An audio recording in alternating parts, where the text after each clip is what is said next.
How's it going, everyone? Thank you for joining me today. I know it's been a while since I've done one of these, so let's get on to it. Today is April 19th, 2021, and this is another edition of MMA in the morning.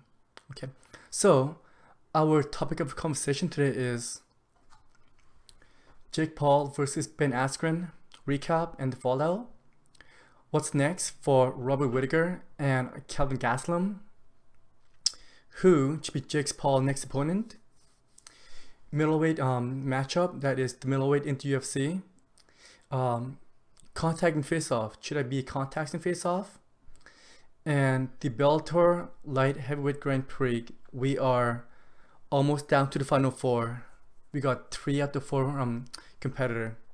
Okay, let's get into it. Okay, and after that, let's head into our first topic of the conversation, and that is the quick recap between Jake Paul and Ben Askren. And you guys, if you guys have been watching this show for a while, or this channel for a while, you guys know what I thought about this. And you know what? It is what it is. I'm not gonna lie. I did pick Jake Paul to beat Ben Askren, but not in the way that he did. Okay, I realized that at first when I picked Jake Paul to beat Ben Askren, I got a bit of a lashback from it. The people that saw the video or even replied to me to Instagram, they're like, no, Jake Paul, he's gonna get messed up because Ben Askren's a beast. He's a former Olympian. He's a great wrestler. He's a champion from 2 different organizations, which is ONE FC and Bellator. And the reality of the situation is that Jake, he is not a professional athlete. He's very new to this game. He's a YouTuber. And you guys, come on, man. It's boxing. Ben Askren, he's been known. Look at this guy right here. He's fucking happy as shit, man. He's happy. I don't know if that would be me, because I don't know if I would be so happy the way that he is, because, well, I just get knocked out. I realized that it is a show. It is a show, and these guys put on a show, and also that this is Ben's biggest payday. You know what? I'm not trying to be a hater. I'm not gonna blame him. Which I never will. I would never blame him. And a few seconds ago, you saw that picture of him and his wife walking away, and they got this big smile on their face. Yeah, man, take that money. You got the bag. Take the money and run. I realized that there has been a few people that has watched the fight. The 2 things that has come up is that, did Ben took a dive? Fuck no. Why? Why would he? Could you just imagine if he would be Jake Paul? He would just line himself up for another big fight. It could have been against his brother, Logan Paul. And you guys, I love this picture right here. And you guys, that I believe would be another one of his biggest payday. And I just don't see I just don't see Ben Askren taking fall for this. I mean, he would just lose out on another potential payday if he took a fall. So the thought that Ben took a dive, I 100% disagree. But however, on the other side is that the fight is rigged, and people has been saying that as well. I don't think so. Like, why would they? And the reason why this came up is that there was a discussion through the conversation that it was an early stoppage.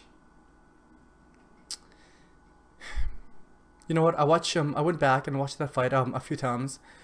I don't believe that it was. It's just the fact that when Ben got knocked down, and he was sitting back up, and the referee was doing that standing 8 count, and when Ben was stepping forward to the ref, he seemed very he didn't walk straight. Stuttered. Yeah, he seemed very stuttered, and I believe that is the reason why that the referee stopped the fight. And in my opinion, I thought that that was a bit of an early stoppage, because if you have seen Ben's previous fight, Ben has taken like a bigger shot than that, and he has come back and won. The example that I'm gonna use is the fight versus Robbie Lawler. I mean, he got dropped on his head. He came back and he won the fight, and when he was down on the ground, I mean, Robbie just he laid it to him. He pounded him, just yeah, and he comes back and he ended up finishing him. So, in my opinion, I believe that the fight was not rigged. Sorry, well, yeah, the fight was not rigged. Ben Askren did not take a dive, but however, I believe that the fight was stopped up premature. I kind of thought that they should let these guys go on just a bit longer, but that was not the case. I thought it's very unfortunate. So yeah, so that is my quick thought on that. But however, how did he do? When I say they, I mean Triller and Jake Paul. Okay, guys. So this is the number. This is the number from Jake Paul Instagram account, and it seems like him and Triller did it really well. And according to this picture right here, this image, they sold 1.5 million cells at $50 a pop, and that is $75 million being generated. I realized that heading into this fight, both Jake and Ben, they got a guaranteed prize, a guaranteed purse of $650,000 for Jake and $500,000 for Ben Askren. And I'm not sure if Ben is going to get a bit of the pay-per-view cut or a bit of the gate that's been generated, but I know that well, I don't know 100%, but I heard that Jake Paul will get a bit of the revenue share. I don't know how much it's gonna be, like just like $5 per sales. That is, what is that? 7.5 million? That's pretty fucking good, man. That's pretty good. So yeah, Jake, Triller, Snoop, congratulations. You guys put on a show. And the next question is that what is he going to do with that money? And also, what happened with the Dana White bet with Snoop Dogg? And this is the answer. He also posted this up as well, right here. And as you guys can see, this was it was the day after. This was on Sunday. The question was asked, "What should I buy with Dana White $1 million?" And he replied, I'm thinking a Porsche 918 Spider.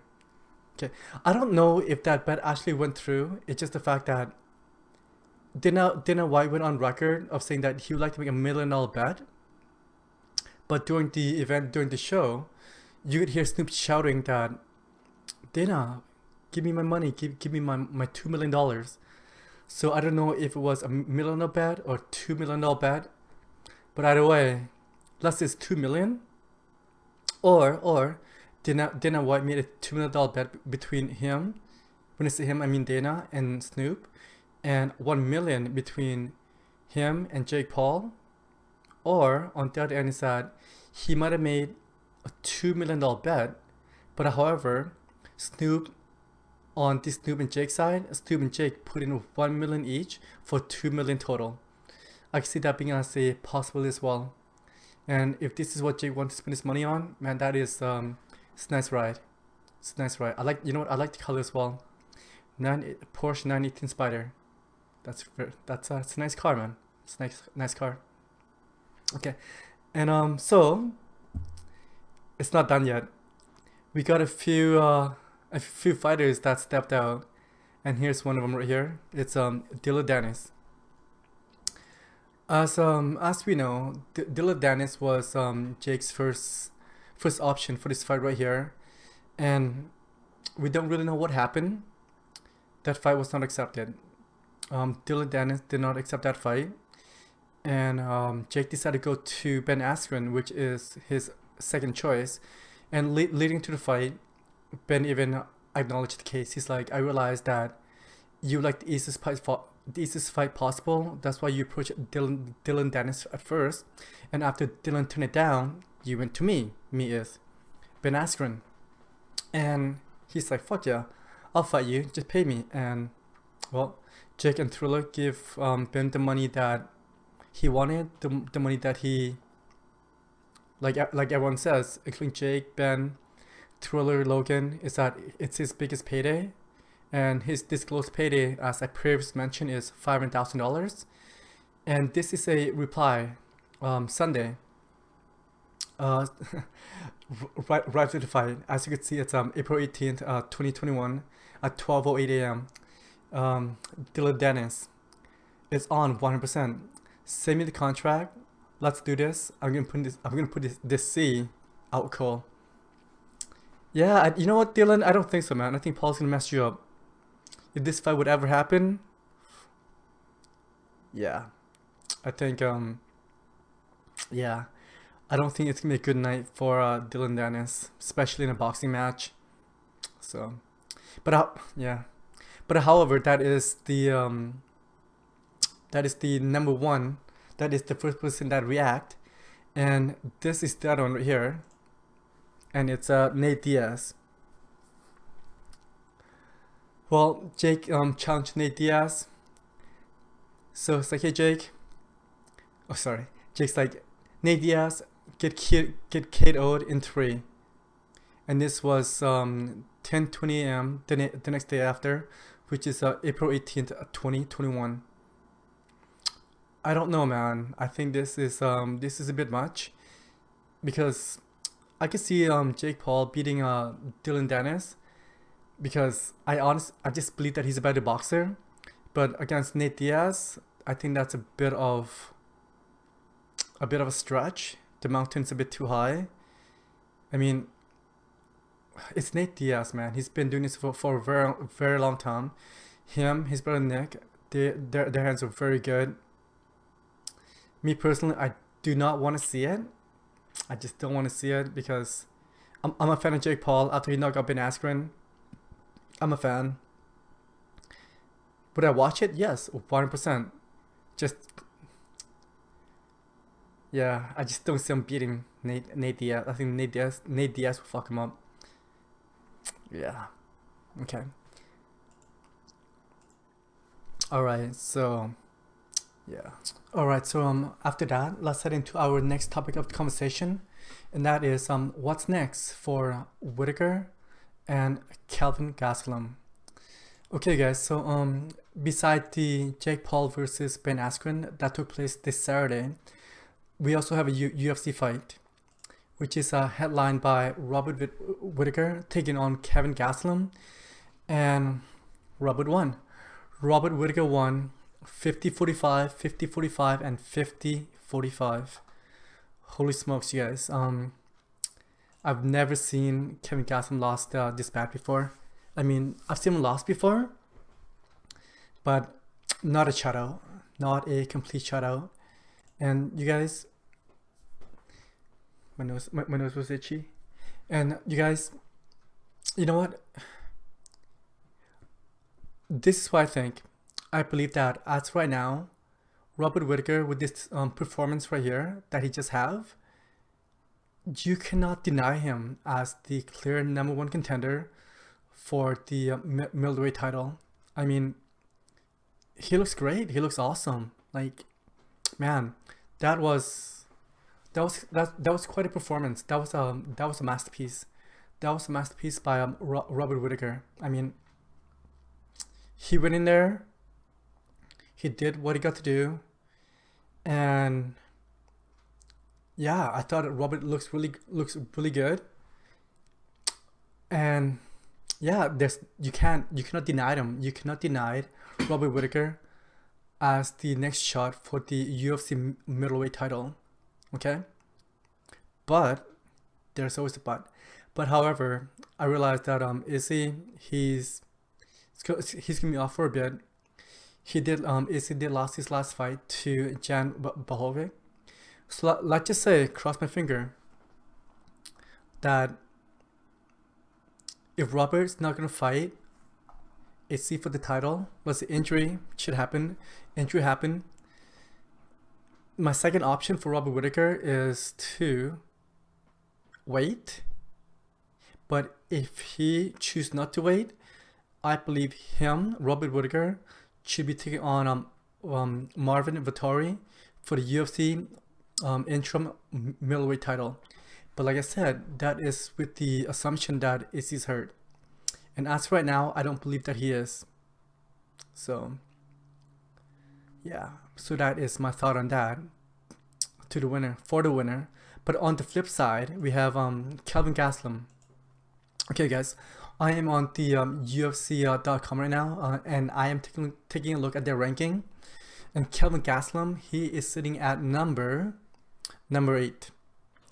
And a few fighters that are above him right now that's not being booked, they are Darren Till, Derek Brunson, Jared Cannonier, Paulo Costa, Marvin Vettori, and the number 1 rank is Robert Whittaker, the person who he just lost to, and the champ is Israel Adesanya. Okay, first of all, he's not gonna fight Israel. He's not gonna fight Robert again. I can see him fight Vettori, but that is a bit of a stretch. And number 3 is Paulo Costa. We're not sure how long Paulo is gonna be gone for. It's just the fact that he's got a bit of complication. So let's take those guys out of the equation. So after that, who's left? Okay, these are the few people that's number 4. Rank number 4 is Jared Cannonier. He's not booked. Jack Emerson is facing Edmund Shervasian next month. Then there's Derek Brunson, Darren Till. I don't know what's going on with Darren Till. And of course, number 8 is Kelvin Gastelum. That is where he is ranking at the moment. For Kevin, I honestly believe that he should take a bit of time off. But, however, I realize that he is a fighter. He likes to be active. You know, these guys are prize fighter for a reason. Okay, I'm going to take away Derek Brunson and Jared Cannonier. And the reason behind that is that number 9, right below him, I still believe that Kelvin Gastelum should be competing against the top 10. And to one person that's just right on that just right on the edge, that's not being booked, is Kevin Holland.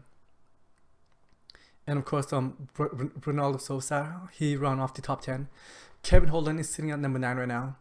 I realized that Kevin Holland just fought and lost to Vettori, but that was a decision loss. And before that, he lost to Derek Brunson. So yeah, my first option would be Kevin Holland, but he might be gone for a while. And my second choice, this fighter, he's a bit higher up, and that is Jared Cannonier. He is the last person that he lost to was Robert Whittaker as well, but Cannonier, he's sitting at number 4. That might be a bit of a stretch for him, because as right now, Kelvin Gastelum, he's got 1 win, 1 loss, 1 win, and a few losses in a row.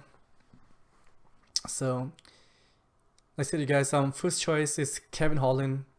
I realized that Kevin Holland, he wants to take a bit of time off to work on his takedown defense, to work on his wrestling. Fair enough. And I also believe that Kevin Gastelum should take a bit of time off as well. I realized that kind of contradict what I just said of him being an active fighter, of him wanting to compete. So if they can make it happen, I realize there's a lot of is that my number 1 pick, if Kelvin Gastelum is willing to wait, is to be matched up against Kevin Holland, because Kevin Holland, like I said, he's number 9 and Gastelum's number 8. It will keep him in the top 10. It will keep it in the conversation, and he'll still be in top 10. But however, if he wants to come back right away, Jared Cannonier, I realized that Cannonier is ranked a bit higher than he is. Cannonier's at number 4. But if you could beat him, you would catapult yourself back up there. You may not be in the mix, but you will be up there. So yeah. And for Robert Whittaker, man, it's got to be easy. Robert Whittaker's next fight, it's got to be against the champ. It's got to be against the champ. I mean, that was his last loss. That was his last loss in, I believe, like 10 or 11 fights in a row after he captured the UFC middleweight champion. I realized that he didn't really defend it because his first title defense was the current champion, which is Izzy. And I don't want to be that guy. It's just the fact that there has been a lot of rumors that heading into that fight, Robert Whittaker, he wasn't himself. He was going through a bit of complication. He was going through a bit of an issue. His health was not 100%. I'm not trying to make an excuse, but that's what I read. And me as a fight fan, I was expecting a bit of a performance within that fight. I realized that as he came in, he looks really good, and he knocked him out. Essentially, he knocked him out. I believe that I realized that I've been saying this a lot. Robert Whittaker's next fight is a rematch versus AC. And you know what, Robert, come in healthy, and I would love to see that fight. As a fight fan, I would love to see that fight. I don't know if it's gonna change, if anything different is gonna happen. He might have lost again for all we know. And also on top of that, yeah, on top of that, you guys, I realized that there's a bit of a flash of Paulo Costa right there, but I think he'll be out for a while, and I'm not sure how long Izzy is gonna be out for. I don't think he'd take that much of a beating from Jan Blachowicz. I realized that after the fight, Izzy even says, I feel good, I'm ready to go. So yeah, make it happen. Robert Whittaker, Izzy, rematch, number 2. Me as a fight fan, that's what I would like to see. So yeah. Alright, let's head into our next topic of the conversation. And that is, who should be next for Jake Paul? Okay guys, I got a few names that I would like to bring up. Of course, the first one is, Dylan Dennis, okay? You guys know how I feel about this. I believe that Jake Paul will fuck up Dylan Dennis, like 100%. I just believe that he will like mess him up. Like, I don't think that there is gonna be a contest with that. I think Dylan Dennis is gonna get like messed up like 100%. I just don't see him winning. You could have said that there's a chance, because well, there's always a chance, right? But however, that wouldn't be my first option. It would be a fun fight, but but Jake's got different plans. As we know, this guy right here, Conor McGregor, will be his money fight. And if you guys have seen my previous video, I put down a path to Conor McGregor, and one of them was Ben Askren, which a guy who he just beat. And this right here, Nate Diaz. Nate Diaz is one of those possible opponent that I believe that Jake Paul could fight, and I'm not gonna say that there's not a chance. There might be a chance. It's slimmer than beating Ben Askren, because well, as we know, he fucked him up. Jake Paul finished him 1 minute 59 seconds into the first round, and this is his tweet. His tweet from the next day, which is April 18th, 2021 at 10:20 a.m. Well, you guys, it's 10 o'clock in the morning, and I realized that Jake has been out drinking the night before. He's been celebrating. There might be a bit of influence from alcohol or the hungover. I'm not trying to make any kind of excuse, but me as a fan, as one of those guys that I like to watch fights. If it's well, this would be more of a, in my opinion, of a circus fight, one of those entertaining fight. It means nothing when it comes to the overall ranking and ability. I mean, Jake Paul, he does have a pro card. He does have a pro license that he is considered as a professional boxer. And Nate Diaz, he's got a pro card for a very long time. But however, I cannot recall when was the last time that Nate Diaz competed in a boxing match. So there's a chance that Jake Paul could beat him. I'm not gonna put my money on it. I mean, I did put down a few dollars with me and my friends. Of course, you guys. I picked Jake to win and he won. I was kind of surprised in a way that, well, it's just the way that he won the fight. But Nate, I wouldn't bet on it. Not this time. But however, I think that is still gonna be a fun fight if that happened. I mean, Jake, he is, in my opinion, he is 1 to 2 fight away from facing Conor McGregor. If he could go in there, let's just say, pick one of the two.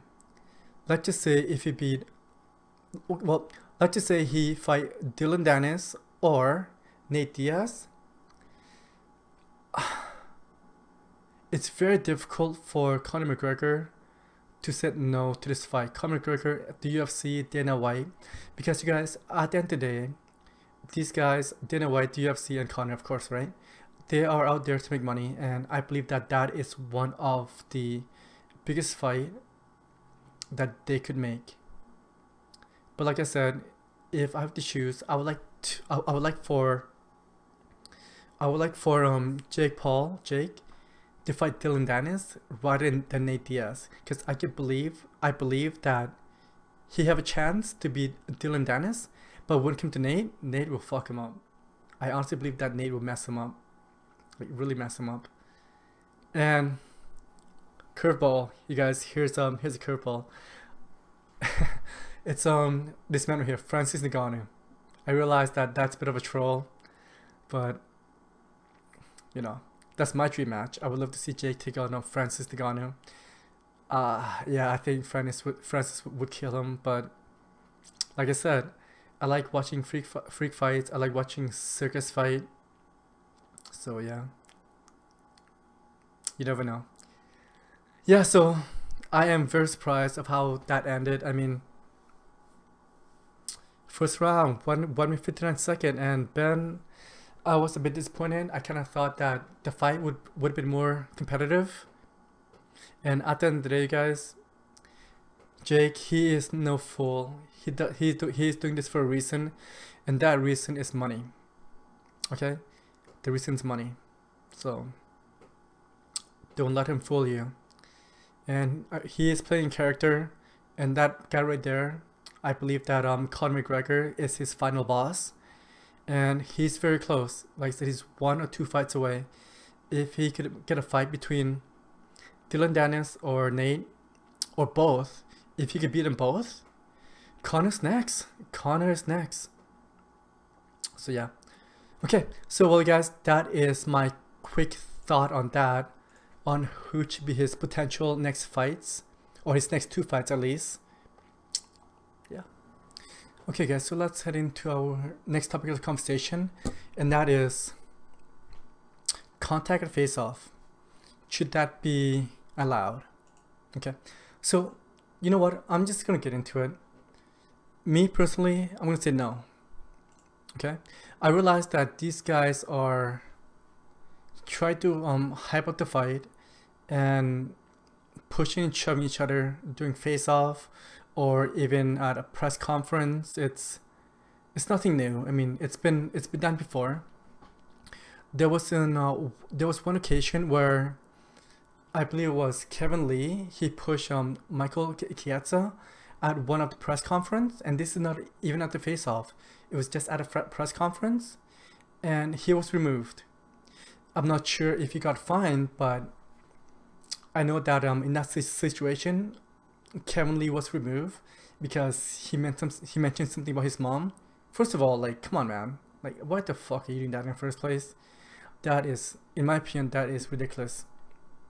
Okay, so the reason why I am bringing this up is that, you guys, this past Saturday, April 17th, the co-main event was Jeremy Stephens taking on Whittaker Close, but at the weigh-in, less than 24 hours, or sorry, the day before, just a bit over 24 hours, they got their weight in, they got their face off. Both fighters came in, they both made weight, and this is when the issue arises. When I believe how to say his name? Sorry, I apologize. Whittaker, I think that's how you say it. He came in first, he made his weight, and then next was Jeremy Stephens. Jeremy came in, he made weight as well. And when they got the face off, Dana White was in the middle. Jeremy came over and he pushed him, and that caused an injury. And that injury forced Close. I'm gonna call him Close. I'm not gonna call him by his first name. It forced him to miss his fight, which is the next day. And you guys, as you guys may know, that was the co-main event of the Robert Whittaker versus Kelvin Gastelum. Like, to me, it just doesn't make sense to me. It's just the fact that the fight's next day, you guys are gonna fight each other. Like, what is the reason? Okay, I know the reason. It's just the fact that, to hype up the fight, to cause a bit of a drama, but it's not worth it. And this right here is the perfect example why. You injured your opponent. He is no longer able to compete. And you guys, I don't even know if these guys got paid. I don't think they should. Well, I don't think Jeremy should, because he caused the incident. He caused in my opinion, he caused the cancellation of the fight. There's no way, in my opinion, that Jeremy Stephens should have got paid. He should never got his show money. But on the flip side, I believe the Whittaker Close, I believe that he should have. It's just the fact that he did his job, which is essentially comes in, made the weight. He went through all the COVID protocol and everything. And that right there was a freak accident. Like, I realized there's a bit of shoving and pushing and there was a bit of contact. But in my opinion, that was a bit much. I don't think Close was expected that kind of force, that kind of push. I realized that as a fighter, you should be prepared for pretty much anything. In hindsight, he should have been more prepared. But however, Jeremy Stephens caused that fight to be cancelled. And if that's the case, he should not get paid. He should not get paid, but paid Close. And on top of that, I believe that the Athletic Commission or Dana White, in my opinion, they should fine him. Because, like I said, he caused the fight to be cancelled. I believe that Jeremy Stephens should get fined. You guys, like, there should be some kind of precedent. There should be some kind of rule, policy, and procedure. I don't know what's going to happen, but I believe that a fine should be in order. And it's just for the next fighter as well. The next fighter, the next face off. If anyone that would think that they're going to come in and do that, you know what? I want them to think again. I believe that shouldn't happen. That should not happen. Like, these guys put in what, like 12 to 16 weeks of training, and now there's a possibility that they might not be getting nothing just because of that. Fuck no, man. Fuck no. Well, I believe that Jeremy should get 0, but his opponent Close should get his full pay, except of course the win bonus. Okay. On top of that, this is the other thing. I mean, besides the win bonus that both these guys could have the opportunity to win, because one of them's gonna win. I realized that a draw is a possibility, but a draw is so rare in mixed martial arts, but it is a possibility. But I'm just talking about one of these guys winning, if one of these guys win, you know what? You're gonna get your win bonus anyway. If it's Jeremy Steven or close, like one of those guys, they're gonna walk away with additional money. But now there's a chance that they might be walking with nothing, and on top of that, I don't even know if they are gonna get their pay from Venom, because essentially they did wear their logo, their new fight kit during fight week. I realized that they never win and compete wearing those fight kit. They might get a bit of a kickback, maybe, I don't know. This is something new. I cannot recall the last time that this happened. Honestly, I cannot recall. And you guys, here's the kicker. I don't know how much these guys make for their purse, but most of the time, your win bonus is equivalent to your purse plus your bonus. Let's say it's 50-50. So that is $100,000. And plus, let's say Venom, let's say they make another 10,000. That's $110,000. And on top of that, there are a possibility of this fight right here being a fight of the night. They could get a performance tonight. That is an extra $50,000. Okay, that is a lot of money to be tossed away. Like I said, let's say based on 50,000 and 10,000 of fight kit and $50,000 for the bonuses, for the fight night bonus. That's $160,000. That is essentially $160,000 push. Come on, man. Come on. So, you guys, the reason why I'm bringing this up is that I believe that pushing and shoving in the UFC or in fight as a whole, it should not be acceptable, because for this specific reason. And if you choose to do so and it cause an injury, it cause a cancellation of the fight, I believe that the fighter that did that should be fine. There should be some kind of penalty. There should be some kind of repercussion for it, because I believe that is unacceptable. I realize that these guys are fighter, they're prize fighter, exactly, prize fighter, and now you are not going to get your prize, which is in this case money. That's like I said, man, in my opinion, that is $160,000. That is $160,000 push, shove. Okay. Yeah, okay guys, tell me what you think. I would love to hear from you. Alright guys, so let's head into our next topic of the conversation, and that is the Bellator Light Heavyweight Grand Prix. Okay, you guys, I don't know about you guys, but I am excited about this. I mean, what can I say? I like watching tournament fights, and Bellator right now, they're having their Grand Prix for the Light Heavyweight Champion. So today is April 19th, 2021, and as of this moment, they are down to the last four. Okay, and the final four for the Bellator Grand Prix are as follows. Oh, sorry, I take that back. Not quite the last four. They still got one more fight. So these are the guys that has advanced so far. Bader had defeated Machida. Corey Anderson had defeated, you know what, I'm not even going to try to pronounce that. Yes, I will. Yashimorodov. Okay. And the current champion, Vadim Nemkov, just defeated Phil Davis. And in a few weeks, we're going to have Anthony Johnson taking on UL Romero. Okay, guys, so I'm looking at this bracket right here. You know what? I am not going to lie. I do have my favorite. And this is going to be a tough one. It's just the fact that I just say seeing these guys lose, and he has not been doing well, and that is UL Romero.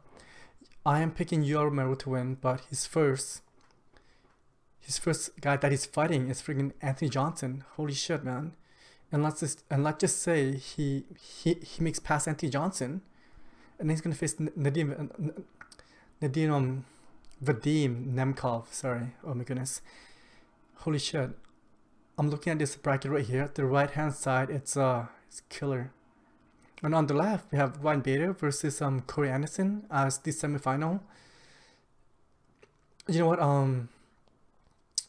In the final, I'd like to see Bader versus UL for the Grand Prix title, and also for the Bellator Light Heavyweight title, because as you know, Bader, he was also the former their first ever champ. And at one point, Bader, he held the Bellator light heavyweight title, and currently, Ryan Bader, he's holding the Bellator heavyweight title. And I've been a fan of Ryan Bader since, honestly, since the early day of the UFC. And it pains me that his first loss was to John Jones, because at that point in time, it was going to be John Jones or Ryan Bader. And we know what happened. John Jones went in there, it's John Jones, man. John Jones been fucking everyone up. Am I surprised? No, not really. Like I said, it's motherfucking John Jones.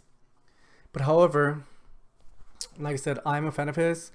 I would like to see Bader versus UL for the final, also for that $1 million prize as well. And I would like to see UL win that match. It's just the fact that UL, he had the opportunity to win the UFC interim title, and at one point he won the main event, he won the match, but unfortunately he did not make the weight, and that was against Luke Rockhold. That's right, it was against Luke Rockhold. So he won it, but he didn't win he won it, but he didn't make the weight, so he cannot make claim to that title. And then his other three opportunity, two of them was against Robert Whittaker, which he lost, and the other one was against Israel Adesanya, and he lost that one as well. That pains me. But however, did I say the light heavyweight? If I did, I apologize. I meant the UFC middleweight title. So I apologize about that. So the reason why I'm bringing this up is that I would love to see Yoel Romero win a major title. And you know what? He's getting up there in age. This might be his second, maybe last run at a major title. I realized that, look at this guy. The guy's a freaking specimen, man. He's a freaking specimen. And he's 3 wins away. I realized that, like I said previously, the right hand side, the bracket is ridiculous. I mean, you gotta get to Anthony Johnson, and then you gotta get through the current champ, and then on the other side, I believe that Bader is gonna be Corey Anderson. I might be wrong, but I believe that's what's gonna happen. Look in this bracket right here. It seems like the one on the left, it's a lot more easier. Is that the right word? I don't know if I should be using that word, because these guys are killers. So Corey, I have nothing against you, but I just believe that Ryan Bader is a better fighter. That is the reality of the situation. That's how I feel. And on the right hand side, holy shit, man, Nemkov looks really good against Davis, and I don't know how UL is gonna look, because this is his first fight at light heavyweight in a while. So we'll see what happens. And their fight, I believe it's on May 7th. Damn it, I missed it. Let's go back to that. I believe that their fight is scheduled for May 7th. So yes, scheduled for May 7th. I am looking forward to it. You guys, Bellator, they're putting up quite a card, quite a performance, and yeah. Okay, so guys, that is my quick pick. That's my quick thought on the Bellator light heavyweight Grand Prix, and my pick, UL to win it all. And the final, I would like to see UL versus Ryan Bader. We'll see what happens. I am excited. I'm looking forward to this. And yeah, as always, tell me what you think. How's it going, guys? Thank you for watching. If you have not, please comment, rate, and subscribe, and tell me what you think in the comment section below. I would love to hear from you. And yeah, as always, take care, be safe, and I will talk to you soon.